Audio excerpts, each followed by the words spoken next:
മുസ്ലിം league സ്ഥാനാർത്ഥി പട്ടികയിൽ അതൃപ്തി പരസ്യമാക്കി. ആരാണ്? നമ്മുടെ അബ്ദുറഹ്മാൻ രണ്ടത്താണി തിരൂരങ്ങാടിയിൽ LDF സ്വന്തമായി മത്സരിക്കും എന്ന വാർത്ത വരികയാണ്. എന്തായാലും ലീഗിൽ നിന്ന് ഒരിക്കലും പ്രതീക്ഷിക്കാത്ത ഒരു ഒരു ഒരു ഒരു വിമത ശബ്ദമാണിത്, അല്ലേ? അപ്പൊ ദീപക് തർമ്മണ നമുക്കൊപ്പം ശരിയാണ്. ദീപക്, ഗ്രാൻഡ് ഇലക്ഷൻ ഡിബേറ്റിലേക്ക് സ്വാഗതം. ശരിക്കും അങ്ങനെ ഒരു തീരുമാനം ആയി കഴിഞ്ഞോ തിരൂരങ്ങാടിയിലേക്ക് രണ്ടത്താണി ചേക്കേറുമെന്ന കാര്യത്തിൽ? തീരുമാനം നോമ്പ് തുറന്നതിന് ശേഷം, മഗ്‌രിബ് നമസ്കാരത്തിന് ശേഷം തീരുമാനം ഉണ്ടാകുമെന്നുള്ളതാണ് മനസ്സിലാക്കുന്നത്. രണ്ടത്താണിയുമായും CPIM-ന്റെ ഈ കാര്യങ്ങൾ കൈകാര്യം ചെയ്യുന്ന നേതാക്കളുമായും സംസാരിച്ചിരുന്നു. രണ്ട് കാര്യങ്ങളാണ് ഇതിൽ. ഒന്ന്, രണ്ടത്താണി ലീഗിൻ്റെ എക്കാലത്തെയും ഒരു ട്രബിൾ ഷൂട്ടറാണ്. ആ ട്രബിൾ ഷൂട്ടറെ ഇടത് ക്യാമ്പിലേക്ക് കിട്ടുന്നു ഈ ഒരു അന്തഛിദ്രത്തിൻ്റെ പേരിൽ. അത് രാഷ്ട്രീയമായി കൃത്യമായി ഉപയോഗിക്കാനാണ് CPIM-ന്റെ തീരുമാനം.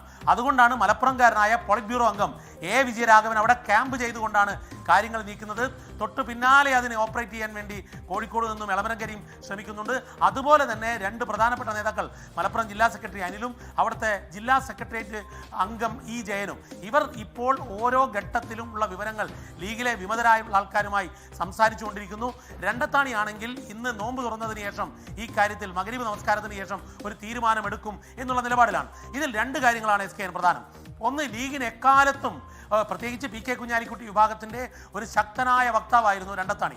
രണ്ടത്താണി എന്തിനു മാറ്റി നിർത്തിയെന്ന് അദ്ദേഹത്തോട് ഇതുവരെ ലീഗ് നേതൃത്വത്തിന് പറയാൻ സാധിച്ചിട്ടില്ല. ഞാൻ പഴയൊരു ദൃശ്യം ഓർക്കുകയാണ് SKN. ഈ പഴയൊരു നിയമസഭാ തെരഞ്ഞെടുപ്പിൽ ദയനീയമായി PK കുഞ്ഞാലിക്കുട്ടി കുറ്റിപ്പുറത്തു നിന്നും തോറ്റപ്പോൾ കുഞ്ഞാലിക്കുട്ടിയുടെ വീട്ടിലേക്ക് ലീഗ് നേതാക്കൾ ആരും പോകാത്ത ഒരു ദിനമുണ്ടായിരുന്നു. അന്ന് അവിടെ എത്തിയ ലീഗിൻ്റെ ഏക നേതാവ് രണ്ടത്താണിയായിരുന്നു. അത്രമേൽ അടുപ്പമായിരുന്നു PK കുഞ്ഞാലിക്കുട്ടിക്ക്. പക്ഷേ കുഞ്ഞാലിക്കുട്ടിക്ക് അദ്ദേഹത്തെ സംരക്ഷിക്കാൻ പറ്റുന്നില്ല. തങ്ങൾ കൃത്യമായി നിലപാടെടുക്കുന്നു. അങ്ങനെ രണ്ടത്താണി ക്ലീൻ ബോൾഡ് ആവുന്നു, സീറ്റില്ലാതാവുന്നു. പക്ഷേ പിന്നെ അവിടെ ഒരു എക്സിസ്റ്റൻസി ഉണ്ട്. കാരണം അദ്ദേഹത്തിന് മുസ്ലിം സമുദായത്തിൽ, അതുപോലെ പ്രത്യേകിച്ച് ഈ മലപ്പുറം ജില്ലയിലെ തീരദേശ മേഖലയിലൊക്കെ വലിയ സ്വാധീനമുണ്ട്. ആ സ്വാധീനം രാഷ്ട്രീയമായി ഉപയോഗിക്കാനാണ് CPIM-ഉം ഇടതുമുന്നണിയും നോക്കുന്നത്. രണ്ടത്താണി സ്വതന്ത്രനായി മത്സരിക്കും, ഇടതുമുന്നണി പിന്താങ്ങും. അതായത് സ്ഥാനാർത്ഥിത്വം പ്രഖ്യാപിക്കുന്നത് രണ്ടത്താണി ആയിരിക്കും. രണ്ടത്താണി പ്രഖ്യാപിച്ചതിന് ശേഷം അദ്ദേഹത്തിന് പിന്തുണ നൽകും. അവിടെയാണെങ്കിൽ ഈ രണ്ടത്താണി മത്സരിക്കാൻ പോകുന്ന തിരൂരങ്ങാടി CPI-യുടെ സീറ്റാണ്. CPI-യിൽ നിന്നും ആ സീറ്റ് ഏറ്റെടുക്കാൻ വേണ്ടി CPM തീരുമാനിച്ചു കഴിഞ്ഞു. അങ്ങനെ ചടുലമായ നീക്കങ്ങൾ നടക്കുന്നു.